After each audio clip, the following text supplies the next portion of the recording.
From Philharmonic Hall in Lincoln Center, home of the world's greatest musical events, another program in the award-winning series, the New York Philharmonic Young People's Concerts, under the musical direction of Leonard Bernstein.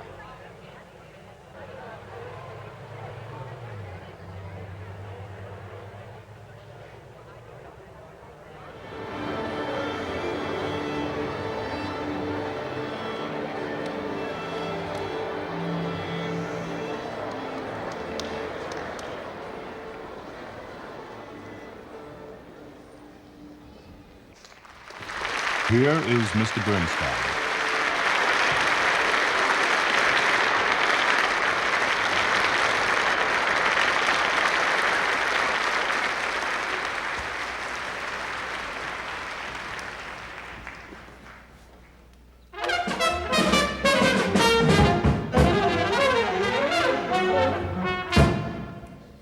Now that's about the last sound in the world you'd expect to hear in Philharmonic Hall, isn't it? Sounds more like your next-door neighbor's radio or the Newport Jazz Festival. And yet, that's a sound that's been coming more and more often into our American concert halls ever since American composers began trying about 40 years ago to get some of the excitement of natural jazz feeling, American feeling, into their symphonic music. Even so, in spite of these tries at combining jazz and symphonic writing, the two musics have somehow remained separate, like two streams that flow along side by side without ever touching or mixing, except every once in a while. But it's those once in a whiles that we're interested in today, those pieces in which the jazz stream now and then does sneak over to the symphonic stream and for a moment or two flows along with it in happy harmony. And these days, or at least for the last 5 years or so, there's a new movement in American music actually called the third stream, which mixes the rivers of jazz with other rivers that flow down from the highbrow, far-out mountain peaks of 12-tone or atonal music. Now, the leading navigator of this third stream, in fact, the inventor of the phrase third stream, is a young man named Gunther Schuller. He's one of those total musicians like Paul Hindemith that we discussed on our last program, only he's an American. Mr. Schuller writes music of all kinds. He conducts it, he lectures on it, and he plays it. And certainly he owes some of his great talent to his father, a wonderful musician who happens to play in our orchestra. We are very proud of Arthur Schuller.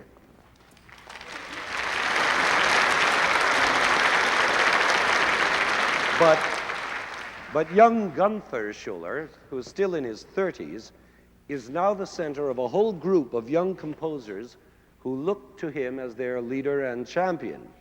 And so I thought that the perfect way to begin today's program about jazz in the concert hall would be to play a piece by Gunther Schuller, especially this one particular piece, which is an introduction to jazz for young people. It's a sort of Peter and the Wolf of jazz.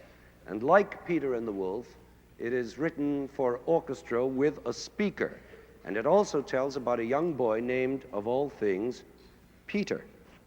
One thing is different, though. It calls for a symphony orchestra that also includes a jazz combo, and that's why you see over there 5 very distinguished young stars of the jazz world: Richard Davis on double bass, Don Ellis on trumpet, Benny Golson tenor saxophone, Eric Dolphy alto saxophone, and Joseph Cocuzzo on drums.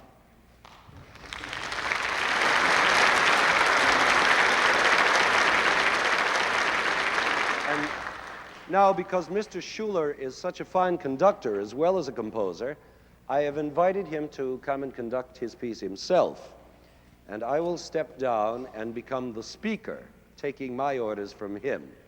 So without any further explanation, here is Gunther Schuller's third stream composition, Journey into Jazz, with a narration written by the well-known jazz critic Nat Hentoff.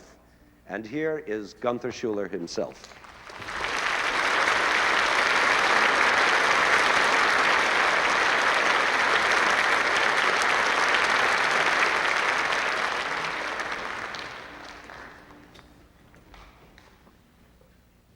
Look, the tenor sax band said, you know everything except what to say in the music. You and that trumpet make a fine machine, but jazz isn't a machine. Jazz is how you feel. What do you feel? When you know, come back again. We'll be around. Peter sadly trudged home. At first he was puzzled. But little by little, he began to be angry. He ran home and looked fiercely at that sign on his door that said, "Music is being made, do not enter." He rushed to his room, slammed the door, grabbed his trumpet, and began to play. The first notes were full of rage, raw and ugly.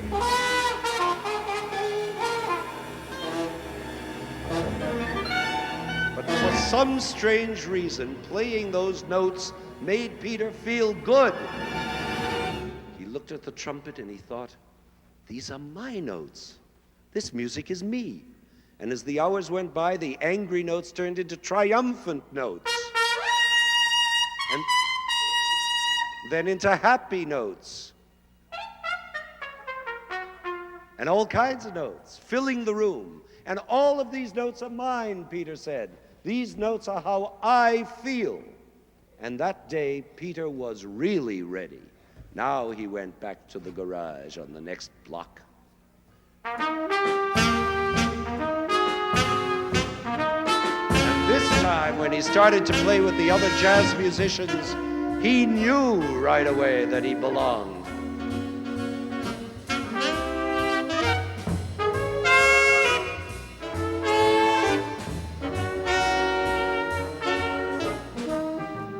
They played together for a long time, full of the pleasure of just making music.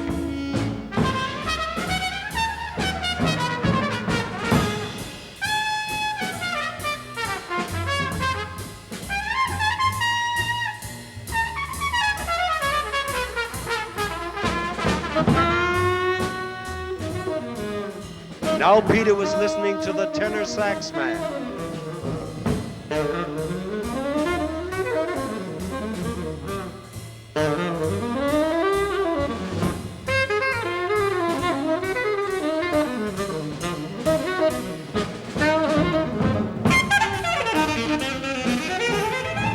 Now he listened to the alto man, a whole other style. And Peter thought, hey, all this music is us. Jazz is people.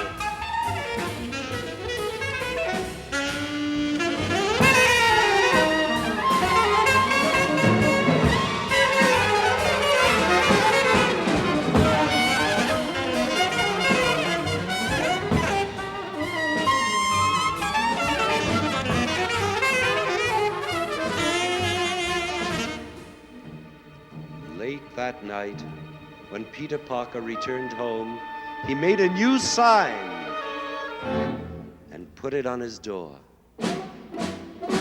It said, "Music is being made. Come on in."